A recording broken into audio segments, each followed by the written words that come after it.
Hey everybody, welcome to a Monday night edition of Head to Head, a Star Wars show.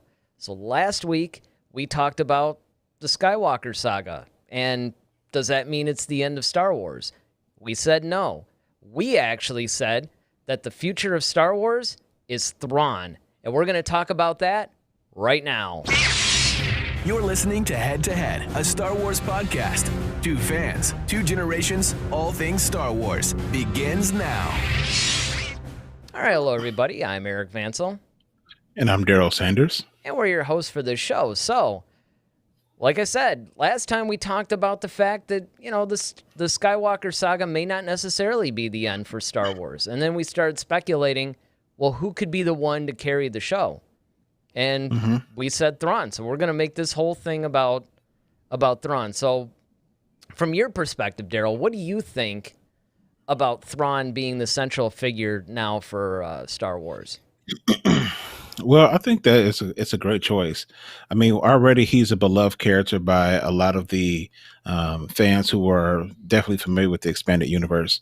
There's people who've dressed up as him for cosplay.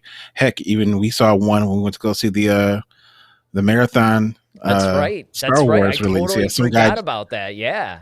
Yeah, this guy was like sitting a couple of rows in front of us. He was dressed as Thrawn.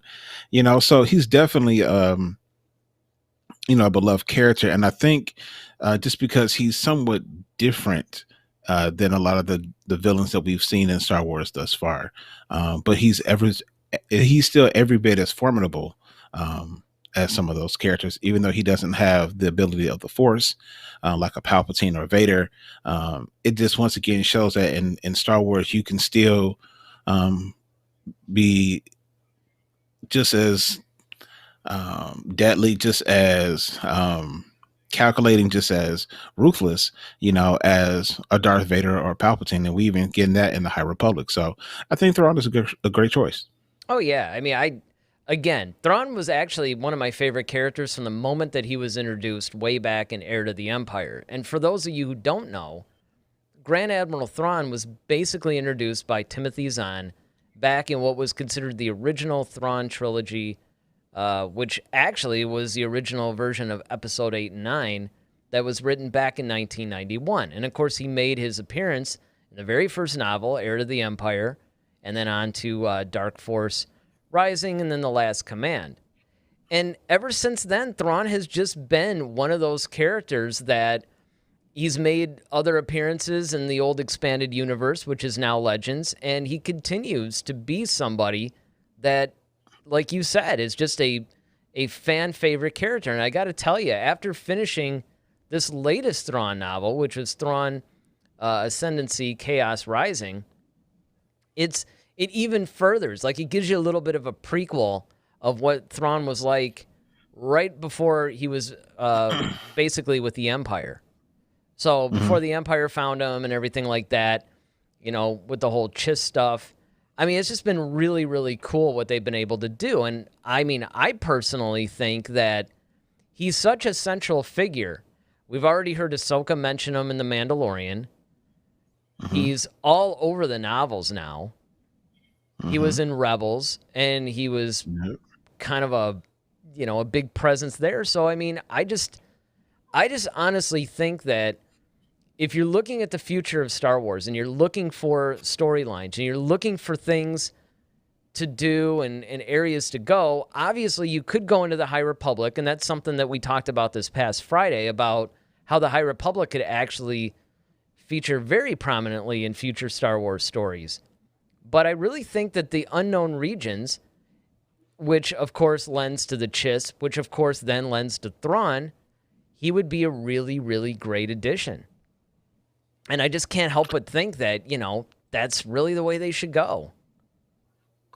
Yeah, I mean, I totally agree with you. I think Thrawn possesses a certain flair. He has the kind of the gravitas of a Vader, but like the mind of a Palpatine. Yeah.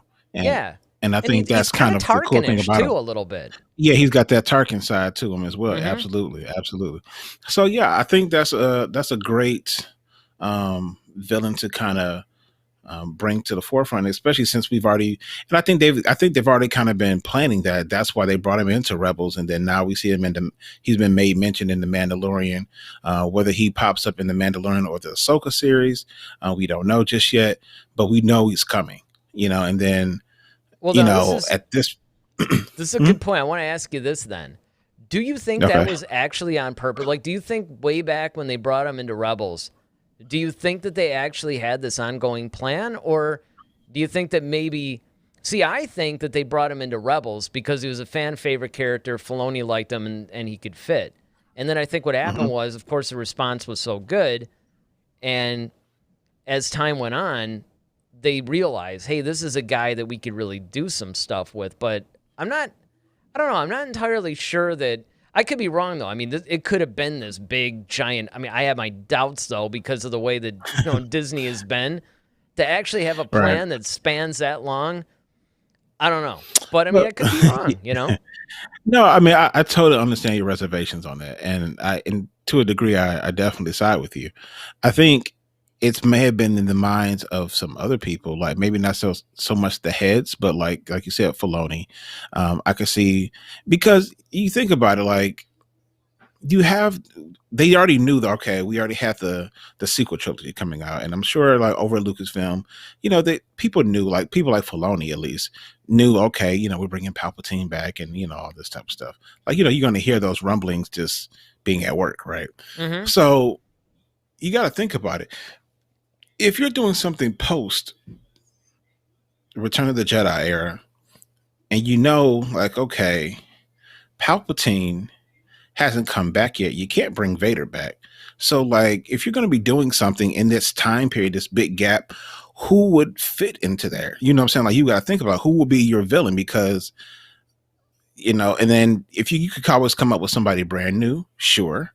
But if the fans are already responding to Thrawn on the television show Rebels, and everybody's already familiar with him, with the original EU, why not? I mean, that just makes the most sense. And especially if you're going to start helming things like Mandalorian, that's your show, that's going to be your first thing, so why not? It's my show. I've already introduced him in my other show Rebels, so why not? Well, yeah, and I mean, look at this guy. I mean, he is obviously a formidable, powerful-looking guy.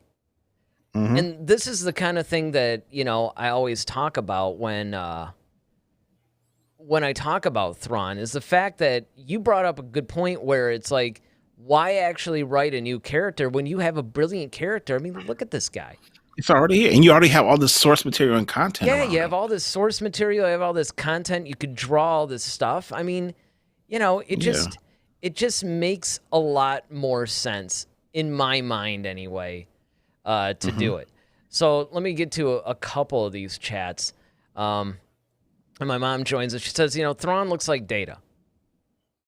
And, he does look like Data. I mean, if you actually look at him in this shot, it's like, I can see where somebody might actually say that he looks like Data. But even though he is reminiscent of, maybe some other characters, and I can kind of see where people might actually feel that way. I mean, it's one of those things, though, that I think that when you really take Thrawn overall, he's so different. He's so different. Yeah. Ronaldo basically says, hello, guys, we were talking about our favorite blue guy today. And that's right. We are talking about our favorite blue guy today. And I think that's one of the things that, that really people miss when you're talking about somebody like Thrawn. And that is that you really have to stop and consider the type of character that you want to bring in. Because remember, if we're talking about the future of Star Wars, you have to bring in somebody that has some longevity. And Thrawn is the type of character that actually, as you said, has a lot of source material already written about him. But he also, even if you take away all that, right? Let's just say he was a relatively new character. Let's say he was introduced in Rebels. You basically have somebody who has enough of a backstory.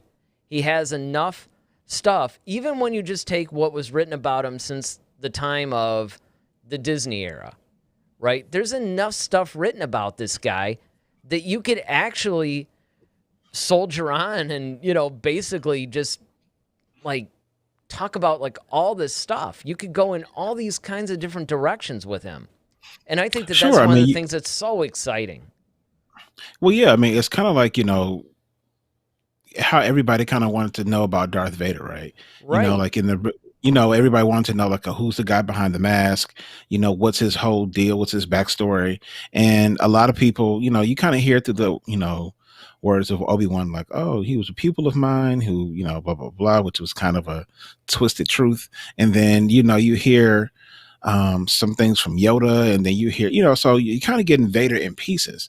But then, like, it wasn't until the prequel trilogy where you really saw, like, okay, this is how Vader or Anakin became Vader. Mm-hmm. So I think what will happen is that now with the piqued interest of Thrawn, from people who are just coming into his knowledge via Rebels, now if you bring him into a live action situation like Thrawn, and not into Thrawn, but into the Mandalorian, which my grandfather, he's a huge fan of, but he doesn't know who Thrawn is. He's never even heard of him.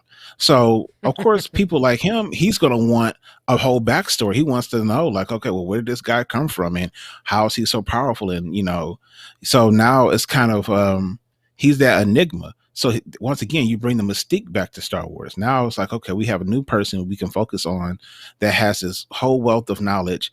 And like you said, you're just finishing up these books that chronicle him prior to joining up with the Empire.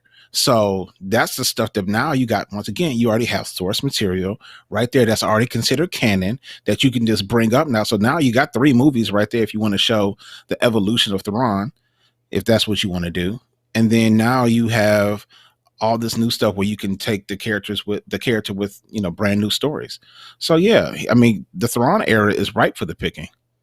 Yeah, I mean, I just think that one of the things that a lot of times I think people forget about Thrawn is, even though he's not necessarily like a Palpatine, Vader, Maul, Dooku, that kind of thing, he's really calculating. He's actually more powerful. I mean, a lot of people go, yeah, he's kind of like almost the Sherlock Holmes of the Star Wars galaxy. But honestly, he's a really, really formidable fighter. He's a tactician. I mean, he's kind of like Tarkin mixed with Palpatine in a way. Thrawn to me is what Batman is to the Justice League. If you look on the Sith side, like Thrawn is the guy where he doesn't have the superpowers, like like a Vader, if I can use that terminology as a superpower, but I'm referring to the Force. So, that's the thing about Vader, Palpatine, and Dooku and Maul and all of those guys. Like, they had the benefit of foresight and having all these visions and kind of having the will of the Force kind of reveal things to them and then being able to tap into this mysterious power. Thrawn doesn't have that ability. So Thrawn has to rely solely on his wits and solely on, like you said, the Sherlock Holmes aspect of things. So he's more of a detective, much like Batman. So he's looking at minute things. He's looking at clues. He's looking at stuff that people that would normally slip past people. But he looks at it, utilizes, and then weaponizes it. And that's a powerful thing about Thrawn, is that, he catches you slipping. Like, if you make one mistake around him, he'll let you go away for a little bit and thinking that you got away with something. But he's like, no, okay, you made a mistake. I'm just haven't pulled your card on it yet. And that's what makes Thrawn so cool. Kind of. And then what even goes more than that, and this is really, really true with a lot of the later Thrawn novels, is that it'll look like he's totally screwed up, actually. And, all the people that are around him that want him to mess up basically are just like, yeah, we got him. And then he does something super cool. Ronaldo basically is kind of talking about the same thing. He says, I'll say that if we're talking about non-Force sensitive villains, Thrawn's the best one. And that's basically a very, very true, accurate statement, is that when we're talking about non-Force users, because a lot of it, and you basically alluded a little bit to this, where people think about all these great villains of Star Wars, and most of them are Force users. Whereas it's very difficult to have a villain that's a non-Force user. I mean, you have them. You got Jabba the Hutt. Mm-hmm. Django, Boba. Yeah, you'd get right. Any of the Fets, like basically any of the bounty hunters, really.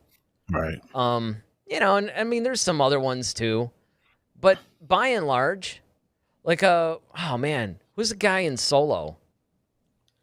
Oh, he was the head of Crimson Dawn until he wasn't. Oh, well, until Maud had him removed. Yeah, exactly. No, I'm sure somebody will probably like chat that in, but there was that guy. I don't know why I can't remember his name.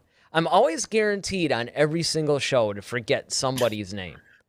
I've noticed that that's just kind of the way that it goes. But I want to turn everybody's attention though. I mean, when we're talking about Thrawn, and you can't really mention Thrawn or the future of Star Wars without talking about going to the unknown regions. And the unknown regions of space, I think, is actually just as important to feature as anything else. And I think that you really, and they're starting to explore that. If you really stop and think about it, they're starting to mention it more. They're starting to go in those directions. They're starting to do a lot of these different things that either they're mentioning the unknown regions or they're actually starting to have some stuff take place there. And Dryden Voss, by the way, is the guy you were talking about. Dryden Voss, yes, thank you. Like I said, I'm always guaranteed. But these are the kinds of things that I think that they need to do. They need to really start to go, okay, we've done basically the core worlds to death. I don't need to go to Tatooine again. I don't mind going there if the story calls for it. Like, I mean, if it really calls for it, but it's kind of like you got this vast galaxy. Why do we keep going back to Tatooine? Now, of course, the answer is because that's where a lot of our core characters basically either came from or had major parts. Yeah, they had major parts of their story there. So it makes sense. I mean, if both Anakin and Luke and they have their roots in Tatooine, then obviously you're going to have to go there. Yeah. Right. But I don't know. I just think that these are some really exciting times for the Star Wars universe, and I really hope that it starts to go this way. So, of course, our next logical question would be, well, all right, we decided that Thrawn's going to be the guy that we want to be the main focal point, I guess, of the Star Wars stories going forward, right? The High Republic notwithstanding. By the way, I'm deeper into the High Republic. I'm a couple hundred pages in, and it's really getting good, man. I mean, my man Loden Greatstorm, I kind of like his whole thing. It's really getting good. And I preface all this stuff to say that even though we're talking about this as far as the future of Star Wars being Thrawn, being in the unknown regions, I also think the parallel to that, you definitely need to do some stuff with the High Republic. It's a very cool, like, just the comics kind of told me that, but in reading the novel, now I understand what everybody's talking about, because when you start reading the novel, you start to realize, like, wow, man, there's some really cool stuff going on, and you can make movies, TV shows, all kinds of other things based on the characters from the High Republic. But when you're dealing with that as an era, once again, you're kind of locked into this 200-year period between, when it begins and then when it ends. Because it takes place a couple hundred years before the Phantom Menace. So, I mean, obviously then it's, I don't remember if they actually gave like an exact time of when it begins and ends or whatever, but you had this finite thing. Whereas if, kind of like what you were saying, if you want to go beyond Return of the Jedi now, and you want to start placing things maybe in between Return of the Jedi and The Force Awakens, or maybe even beyond The Rise of Skywalker, this is the key to do it. So the question is, we know we want Thrawn. We know we want the unknown regions. So who's going to play him? And so I think that's what we're going to do for the rest of the show a little bit with you guys. We're going to start to go in a little bit on exactly, like, what we should do. But before we do that, though, I want to see, I want to get some more chats in here. Bear with me, guys, because, I'm doing this now. Daryl's at home. So we have Lee Powell, who basically says, I would say that most of the non-Force users are always very Force aware. And I agree with that. It is true because I think that one of the reasons why that's the case is because the Force is basically well known. Now, it's true that there's time periods where when you say the Force, people are like, what's that? Or, maybe they don't believe it. That's actually one of the things that irritated me is, as you know, I mean, it's been well documented on this show, but it's kind of like, everybody's acting like nobody knows who the Jedi are. Like through the whole original trilogy and stuff like that, there are these mythical people. People are like, the Force? What? Jedi? Who? But then Rise of Skywalker comes along and everybody suddenly knows who the Sith is. Like they're throwing the Sith term around like it's common knowledge. Now, I know that some people have argued that that's because Palpatine made his big reveal. But, I mean, everybody's acting like they always knew who this was. So, it's like, okay, whatever. Well, or maybe it just in hindsight, I can see that after the whole destruction of the second Death Star after Return of the Jedi, maybe that's kind of like, okay, you got your Luke, your Leia's, your prominent people are now explaining everything. Like, this is what happened. And maybe this is why, and it kind of goes across the HoloNet. Yeah, and it goes, so now everybody's aware of like, oh, okay, so this is kind of, how we ended up in this whole tyranny. You're right. And besides that, the other situation that you have to look at within the universe itself, right, is that Palpatine was the one that was really putting a chokehold on all the information. He's the one that was trying to get the Jedi stricken from the books and, like everything else. Once he's gone, there's more freedom of information. Like, people could talk about this stuff. And you have, like, 30 years of that, which means that, yeah, okay. I mean, I could buy that. I can, I've made some peace with that a little bit.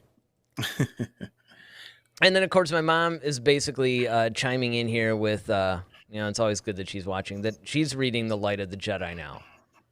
And The Light of the Jedi is the first book. First novel, yeah. Yeah, the first actual novel of the High Republic. And then Into the Dark. I keep wanting to say Into Darkness, man. Into Darkness. Yeah, I know. Into the Dark. I mean, I can't help myself. So, all that to say, we got to look at, who is going to play Thrawn, because this is going to be a big deal. You have to, if somebody is going to play Thrawn in live action, they have to be able to, I guess, like, check all the boxes. Yeah, they kind of have to check all the boxes, because he was successful when they brought him into Rebels, but when they brought him into Rebels, he was still animated. Now, granted, they got Lars Mikkelsen to actually voice him. And, he was spot on. He's exactly how I imagined Thrawn would sound. Mm-hmm. But, so, what it is that we have to figure out, what we're going to do is we're going to go through, like, 4 or 5 actors, and we're going to talk a little bit about, what kind of a chance do they have of being able to get the part, first of all, and what boxes do they check off, and, stuff like that. So, without further ado, the first one, and by far the most popular choice, I would say, is Benedict Cumberbatch. He's the guy that everybody wants to play Thrawn. He's also been one of my top guys to play Thrawn. He kind of has the look. He has the demeanor. He's got, like, the voice. He's got, in my mind, he's the one that probably would be the best. Now, he has recently said that he doesn't really want to play him because he doesn't want to do the whole blue makeup thing. But that aside, what do you think about him? Oh, I mean, I love the possibility. You know, watching him play Doctor Strange, was just really cool. So once you kind of see him in that role, you kind of see that he can have and even as Doctor Strange, he kind of has some of that. Once again, that gravitas of a Thrawn. Yep. Very calm, very calculating, not rushing in to do things. Kind of want to see how things pan out. He definitely has the look. I mean, everything from like the high cheekbones to the the eyes. I mean, the hair. I mean, I know, everything is if pretty you much like he slick down just his hair, man, it'd just give him the contacts and the blue yeah. skin. I mean, he's there. I mean, you look He's at this there. picture, Yeah. he's like 90% there, and Yeah, it's kind he's of like when you definitely, look at Christopher Reeve as Superman. yeah. You're just kind of like, wow, like that's there you go. Oh, I know. You almost I mean, you almost even don't as want a anybody kid. else to play him. Nope. Yeah, this is like straight off the comic book. Straight out of the comic book. That's exactly what I thought too. I'm like, I mean, it was almost like they had him in mind when they did. I mean, it was so uncanny. And then when you see all the different people that could have played Superman at that time, some of the people they were screen testing, it's like Christopher Reeve is just, he's just like the obvious choice. Yeah, absolutely. So, yeah. So, Benedict Cumberbatch, he's definitely like, I think, the first guy. So, what we're going to do is we're going to go through all these. I'll go back to the chats, and we'll kind of end this whole thing by a big, giant discussion on all these people. But Cumberbatch is definitely, I think, probably one of the biggest contenders. All right, the second one is another popular guy, Michael Fassbender. Now, he's another one that I have said, although he doesn't quite look as much like Thrawn as Cumberbatch does, he is another guy that I have been actually saying, yeah, he could probably do it too. Yeah, he has the intensity that Thrawn can show at times. So that's the thing I love about Michael Fassbender. Once again, he plays Magneto in the new X-Men movies. Yep. And you've seen you can see his range of pain, of hurt, calmness, and then anger. Like you've seen him play all three emotions in the X-Men movies. And I think that's what makes him cool for Thrawn, because although Thrawn is very, and just so you guys know, for those who don't know, Thrawn is a very calm, collected, methodical guy. Like it's hard to rattle this guy. However, there are times where Thrawn takes the gloves off, if I can use that terminology. Oh yeah, and I mean, especially and there's been some and he times, goes at man, it where he's just like, yeah, he's kinda vicious when loses he it. does it. Yeah. Yeah, and when he does, he's vicious. And so I see Michael Fassbender, he has that demure where he can go between both sides, and I think that's what makes him a really good choice for me. Oh yeah, I mean, I agree. I think he's definitely one of those guys. Like I said, if it was up to him or Cumberbatch, like I could handle either one, honestly, because to me, both of them check off pretty much almost all the boxes.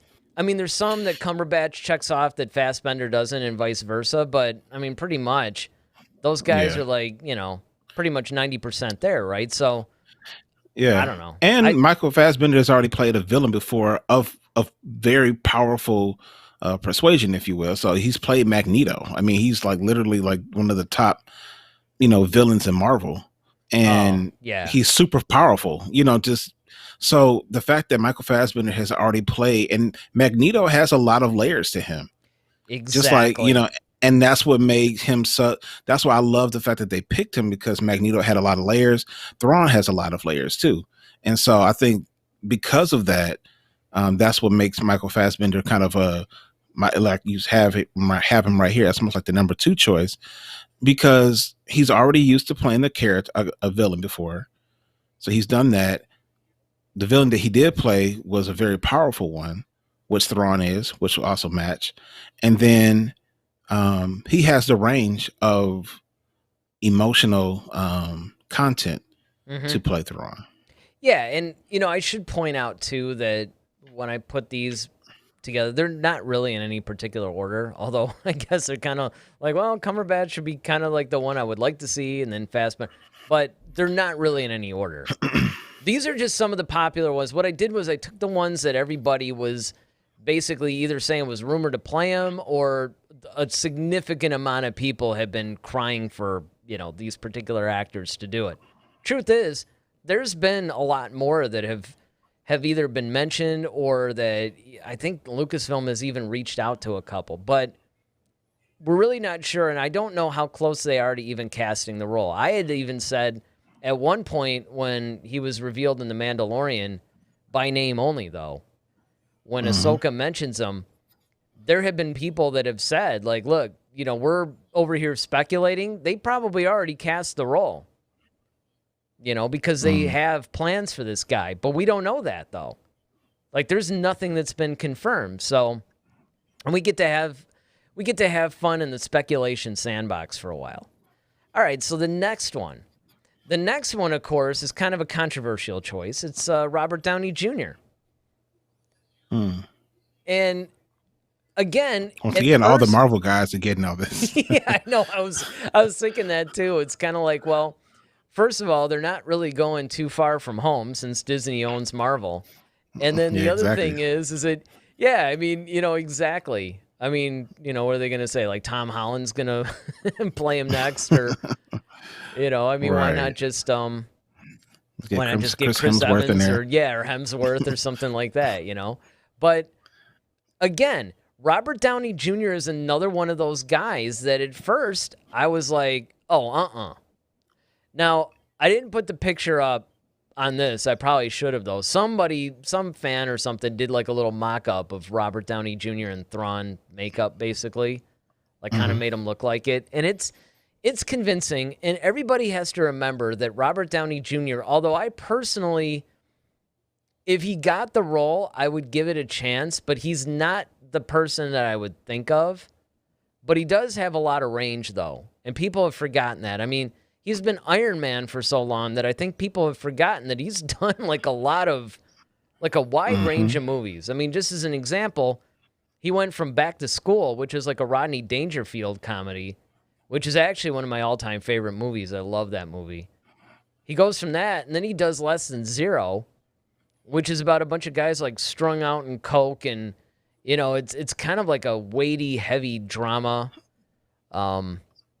He's just done a whole bunch of roles, and of course, he got into problems with drugs, and he was blacklisted from Hollywood for a while, and it was Iron Man that actually saved him and brought his career back, and now, he's been doing great ever since. But so the intensity, the calculation, because don't forget, Robert Downey Jr. was also Sherlock Holmes. And that was a really weird casting choice. But then when you see him in the role, you're like, oh. So I personally could, even though he wouldn't be my first choice, he wouldn't even be my second, I could hang with it if he did end up with the Thrawn role. For me, this is one. It's kind of hard. I'm going to go the opposite way. I really don't want to see Robert Downey Jr. Duel the Fates. I know, right? Yeah, exactly. I really don't want to see him as Thrawn. I don't think that. Not to say that he's not an amazing and terrific actor. He is, definitely, bar none. But I think that this character is just really not him. I think it's one of those things where you really have to, and especially for Star Wars fan, you have to remember, like, you got to appeal to a group that is very, and especially right now, Star Wars fans are very like on eggshells, or Lucasfilm is on thin ice with fans with how they're presenting Star Wars. And so I think that you have to be very careful that you get the casting right, and that the people really truly can deliver this beloved, like I said, he's another beloved character, almost like a Yoda, in a way, because although Yoda has more popularity, Thrawn is to Star Wars true fans, as like one of like the best villains of all time. So it's kind of like you really have to. It's kind of like this. Get that right. It's almost like when they cast the young Han Solo. And yeah, true. there were a lot of characters, a lot of people that were, and I have a feeling, because everything that you just said, I agree with. I mean, it's like, you're right. They probably do have to get this one right. But in a lot of ways, that was kind of how it was with the Han Solo character. And I think that the way that I feel about Robert Downey Jr. is the way that I would feel about Alden Ehrenreich. Is the fact that when he got the role, I was like, I think there's probably some better people out there. Well, I was cool with it. Yeah, but here's my other big thing. So we're talking about, and although we're talking about at this particular moment, who could play Thrawn, the overarching thing is that Thrawn is going to carry Star Wars for a number of movies. I don't know if Robert Downey Jr. is going to have that type of commitment to that. Well, I don't know if he's going to want to. I mean, he just got off. That's what I'm saying. Practically Iron Man, a 20-year run with Iron Man. That's what I'm saying, and that's my whole point. So that's another thing too. Like, even if he did a good job, it's like I don't see him sticking with it for a long, like more than maybe 2 movies or something, and then he wants to be done with it and go on to something else. No, and now you've built this, you built this thing around him, and now you can't, I don't think he wants to be sucked into that again. No, that's a good point. I mean, even if he were approached with it, I can't see him wanting to do it because he just got out of the whole Iron Man thing, and he's able to do other things. Now, I will say this though: there have been rumors that he's been actually trying to get back in, because it's a sweet gig. I mean, a lot of times these actors will sit there and go, I really want to do other stuff. I want to do other stuff. Well, then they go out and they're able to do other stuff. Movies are few and far between. They're kind of out of the public eye. They don't, they're not as in demand. And they start to realize that it's not one of the advantages, and this is something that Robert Downey Jr. brought up when he was interviewed by Joe Rogan. And that is that when you're playing a character for that long, you can really get inside of them. Mm-hmm. Because you're playing the same character and there's depth there. And if there was enough depth and he thought that Thrawn was something that he wanted to do, I mean, he's going to go back and do the Sherlock Holmes 3 or whatever. So it could go either way. But I agree that I don't know if Disney and Lucasfilm want to take a chance on it, because they don't, unless they lock him into some sort of a ironclad contract, I don't know if they're going to want to do that. All right. So, yeah, that's a good point. And then finally, we got the guy who voiced him, Lars Mikkelsen. Now, he's another guy. Just imagine him without his goatee and, his hairstyle. He's another one that not only does he look close enough to the Thrawn character, but he's the guy that the voice that we've been hearing. Because remember, before Rebels, Thrawn was just a book character. Right. And it's amazing that a character from a novel has become as beloved as like a Tarkin or Vader or any of these other guys. Think about that. Oh, yeah, well, definitely. I mean, and I think, honestly, this is an awesome choice. I will put, I know, like you said, you didn't put these in any particular order, but I will put him over Robert Downey Jr. simply because, I mean, we've already fallen in love with the character anyway. And it seems like even this sketching of Thrawn here, I mean, once again, it has the look, the high cheekbones. They're right there. I mean, almost in the perfect spot. Well, I mean, it's almost like they just took him and they just blew them out. I think so, because they knew that he was the voice. Maybe they animated him like him too. And I mean, yeah. I mean, and that makes the most sense. For me, it's between him, Fassbender, and Cumberbatch. Those 3 guys. Give it to any of those 3 guys, I'd be happy. Now, there is a bonus one that I've been hearing lately. You're going to like this one. Yeah. There's a bonus one. Yeah. All right. Yep. So I've heard that people would like to see David Hyde Pierce play Thrawn. Wow. And I've been watching Frasier a little bit again because, it is my favorite series of all time. Mm-hmm. And did you ever see that movie, The Perfect Host, yet? Yes. Yeah. You did finally see it? And because of that movie, that's why they've been saying it. Okay. Because of that movie, they said, like, seeing him play that kind of, because you used to see him on Frasier and you kind of see him, but being that kind of silly character. But even as Niles Crane, he's very staunch. He carries that aristocratic, that kind of gravitas, vibe anyway. And then, like you said, when you see the movie where he's like going kind of psycho, you're just kind of like, whoa, okay, I didn't know he can do this. It's almost kind of like with Robin Williams in 1 Hour Photo. Like you just kind of like, it completely changes your perspective on the character. Or even like they said with Michael Keaton, like you told me about Mr. Mom, and then it's like, wait, in Beetlejuice, and then all of a sudden he's going to play Batman, but then you see him as Batman, you're like, whoa, that's Batman. Yeah, and it's just, that's funny about it is then, everybody afterwards, it's like, well, it's not Michael Keaton, but okay. Keaton, I mean, it's kind of like he becomes the guy, yeah, he becomes the staple now. I mean, that's what's so funny is that, I mean, you were alive, but you weren't really there, So, I mean, but if you could have seen the uproar, I mean, there were petitions. It was insane. Nobody, and even me, I'm sitting there like just because, he was in that gung-ho. He was like a comedy actor. Yeah, exactly. I mean, he was a brilliant comedy actor. I'll tell you what, he's hilarious. And I think it came out after the Batman movies. It might have either come out it might have been the year before. He did this drama where he was this really almost psychotic / sociopathic character. It was a movie called Pacific Heights. And it was like Melanie Griffith, and I forgot who the other guy was. But they played a husband and wife, and they rented out this house. And they rented it to Michael Keaton. And it was almost like they couldn't evict him. He starts destroying it. They can't.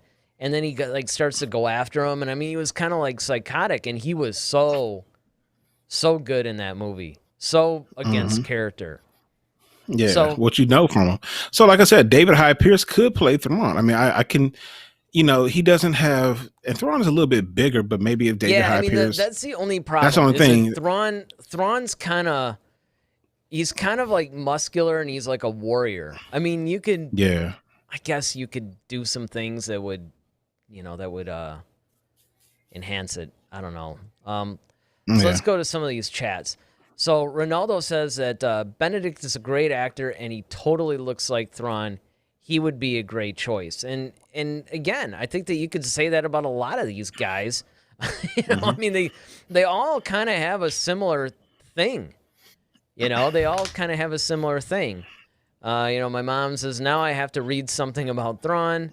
That sounds like a romantic comedy. Like there's something about Thrawn. Yeah, like something about you. Yeah, or something. There's something about Mary. Right. Yeah, there's something about that. Well, they got WandaVision, right? Why not? All right. Ronaldo also says, I can also see Michael as Thrawn or any role in Star Wars. He has a serious face like the character, and that's basically what it comes down to. Is that a lot of these guys they've already been rumored essentially to play other characters, but it's just, there's just something about Thrawn, though, that requires, I guess, like a extra level of Thrawnness. Yeah. You know what I mean? It's like, you can't mess it up. I mean, like, to actually recast Tarkin, the reason why that's so difficult is because you have the brilliant performance of Peter Cushing. But think about this, guys. Thrawn is a book character, right? I mean, that's it. But yet he is so, I mean, his characterizations and basically everything about him was written so well by Timothy Zahn and then some other authors too that have used the character, but it was mostly Zahn. He's written so well, and he's such a fantastic character. He's by far one of the best characters in Star Wars. And yet, he's a book character.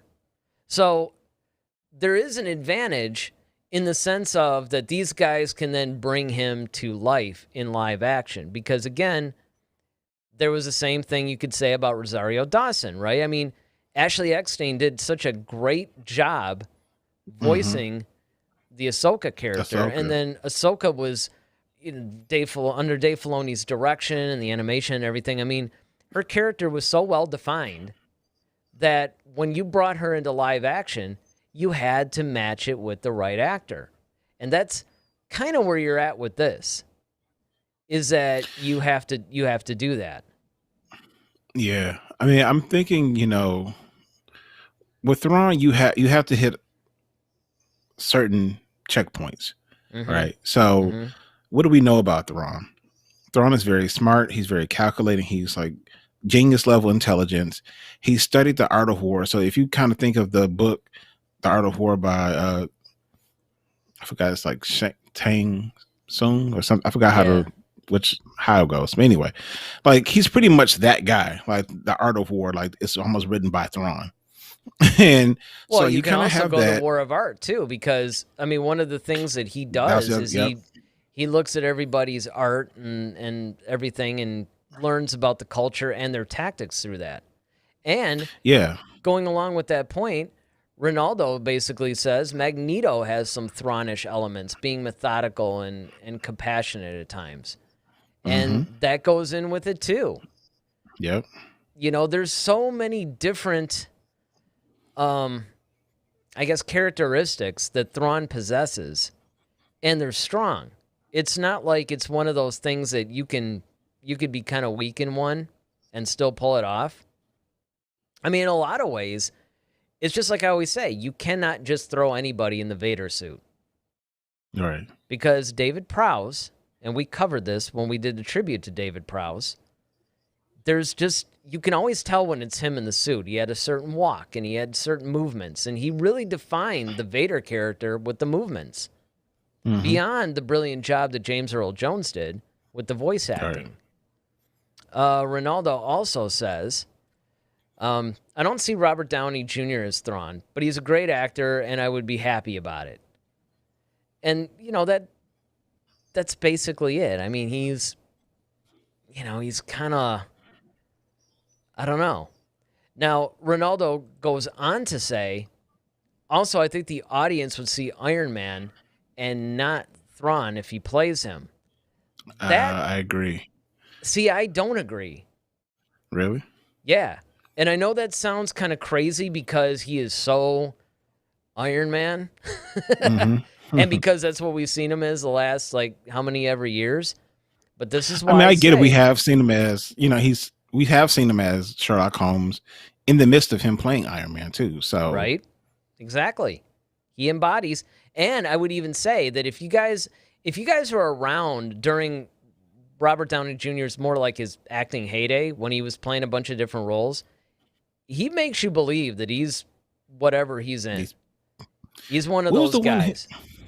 What was the movie that he was in recently? He did a really good job. Well, he played the attorney, the attorney, the judge.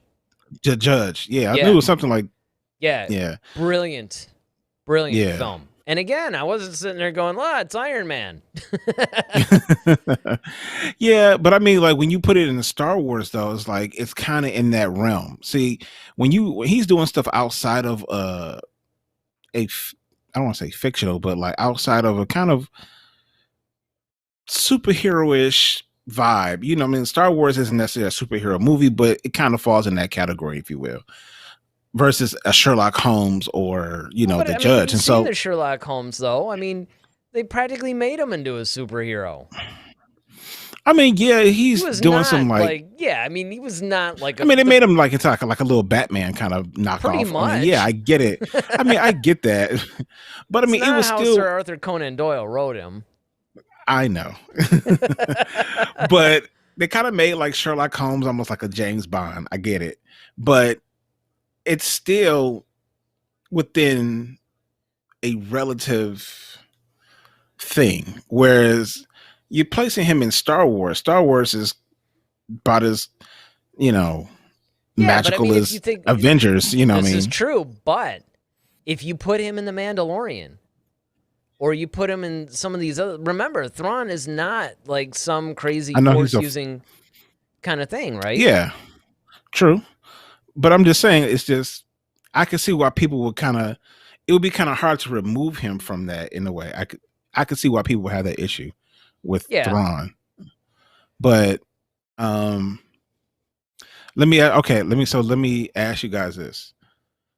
So out of the ones we've named or we've talked about, give me the taking Benedict Cumberbatch off the list because he's already said he's not doing it because of the blue skin. So we just have to kind of remove him. Well, he might though.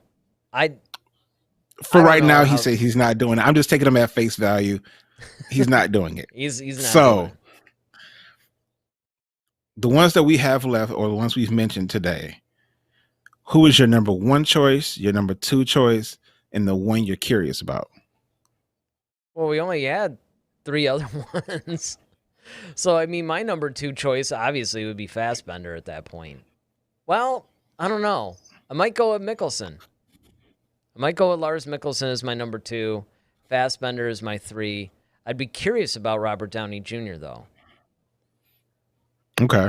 If we're talking about the ones that I said today. Now, Ronaldo also goes on. He has a couple things to say. He was like, in my opinion, Lars Mikkelsen is the Mark Thompson in the audiobooks. The voice is perfect, but I can't see him as Thrawn. I can understand that. I can sort of see that. Because I had thought that at first too, but I'm starting to warm up to the way even that he looks.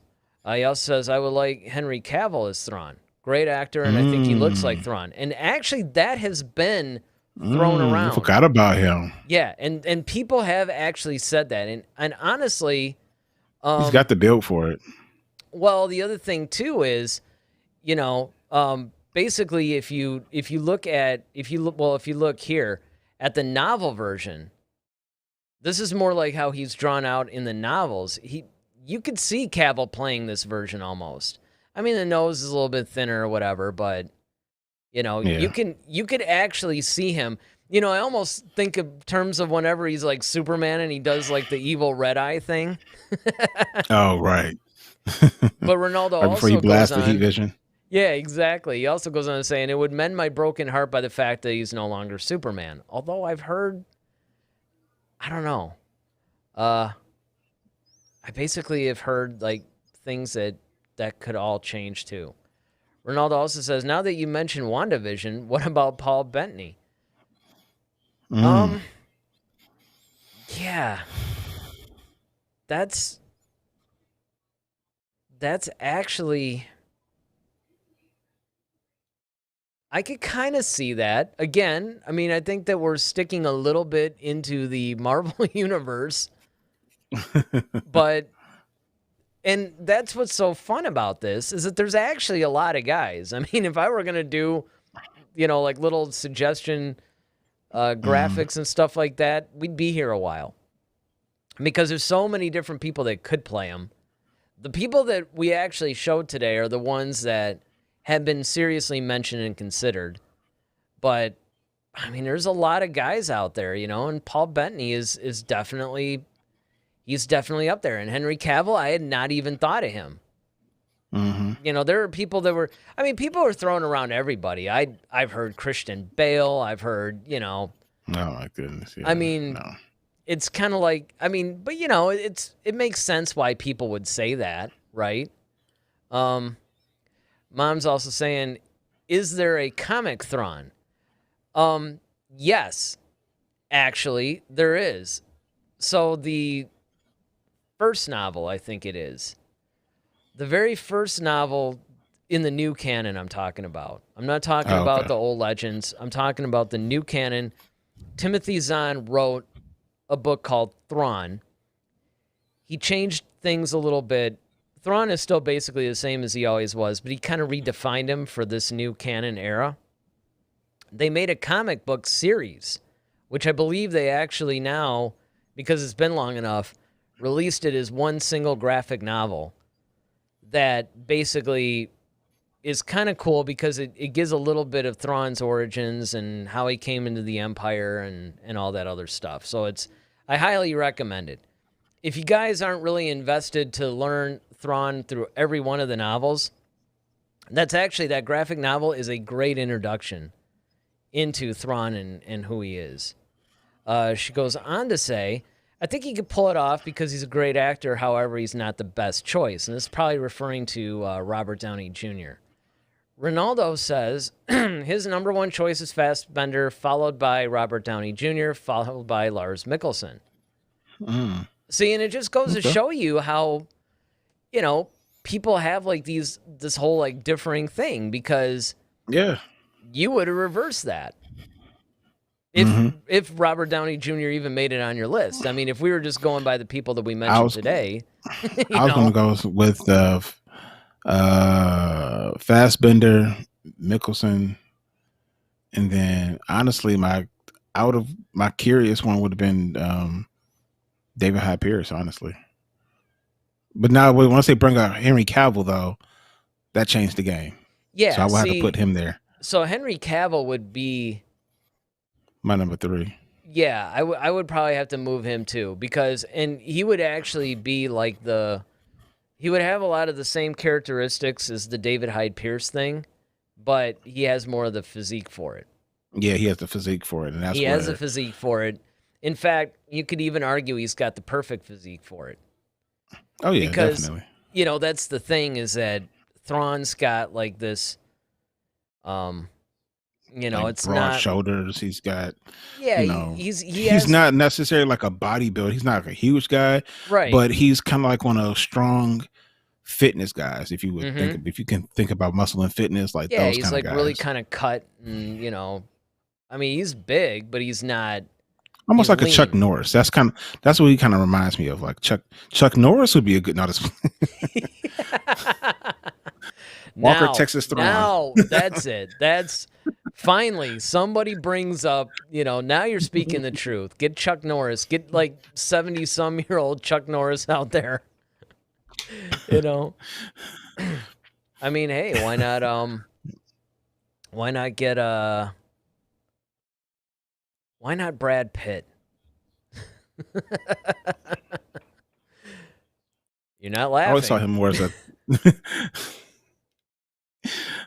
more as Thor, but well, another one that was thrown out there, which is like really stupid, is DiCaprio.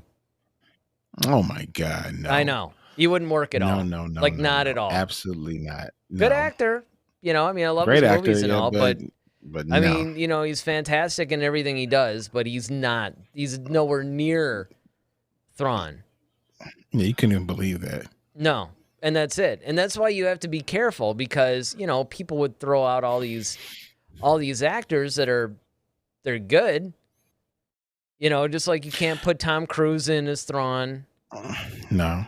What about Daniel Craig? Well, what's kind of weird about that is he's already a stormtrooper, right? So it's kind of like can't do it.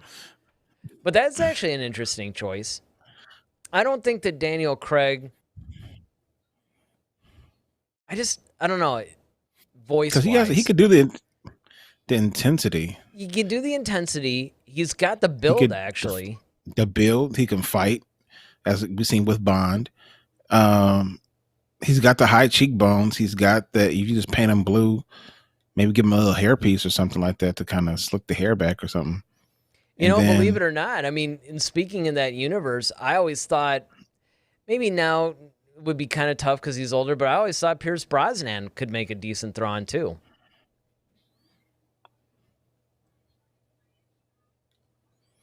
I could see that. I mean, think like GoldenEye era. Yeah, definitely. I was saying, yeah, I could see that. Because he has like, I've seen him play bad guys before, and it's actually pretty intense. But yeah, I mean, there's just so many of these guys that would put a little bit of a different spin on it, and I think that that's what makes it so exciting is the fact that you just have a bunch of guys that, at first, you would kind of think of the obvious people, Cumberbatch, Fassbender. Those are all the go-to people that just about everybody thinks of when they think of Thrawn, but if you use a little bit of imagination and you cast the net a little bit wider, there's just all kinds of people that could do it. But I think that you and I agree, wrapping this whole thing up, I think that you have to be extremely careful about who you cast. You can't make any mistakes with this one. And I think that that's the biggest problem. I think that a lot of times, people are throwing out all these names and going, oh, yeah, let's just have this person or that person or the other person. And it's like, well, wait a second. I mean, you have to really stop and think about this. And then you brought up a good point, too, about whoever plays Thrawn is probably going to have to make a pretty serious time commitment. Mm-hmm. You know, so you have to think of that too. Like, whoever it is going to be locked in for, you know, I don't know how many ever movies or episodes. And because the thing about Thrawn, and this is one of the reasons why we say this guy is probably the future of the franchise, because you could put him in everything. Mm-hmm. You know, you could seed him out into everything. He could take the place of all the Skywalker stuff because he could fit in The Mandalorian. He can fit in Ahsoka. He could fit in Rangers of the New Republic. You can throw him in some prequel type stuff. I mean, obviously, he's not going to be anywhere near the High Republic. Right. But anything that happens, say, between episode 3 and, you know, I don't know, 7, I'd say it's fair game. Definitely.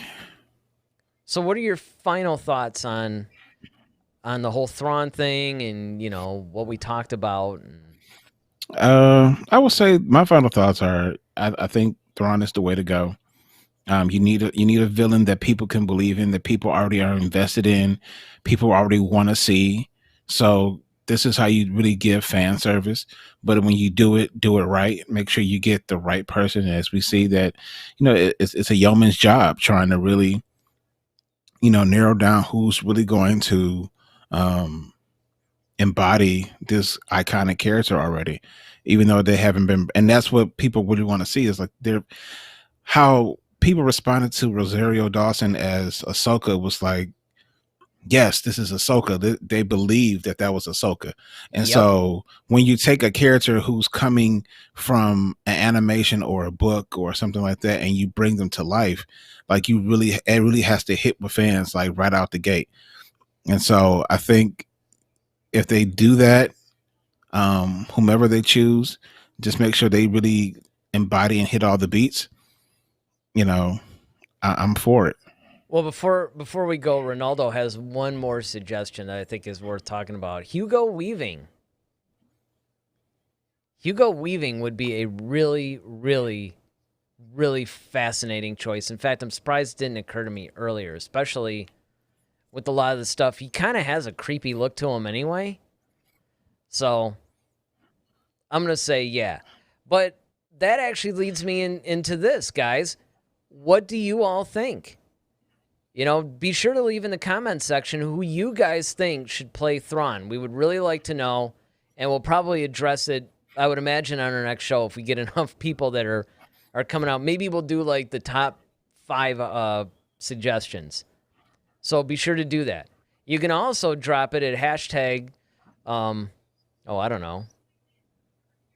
Who plays Thrawn? Who's Thrawn? There you go. Yeah. Who's Thrawn? Hashtag who plays Thrawn. Hit us up at Twitter or Instagram or Facebook and let us know who you guys think should play Thrawn. So until then, this Friday, we're going to talk about the new Obi-Wan cast that came out. So today, I think it was, right?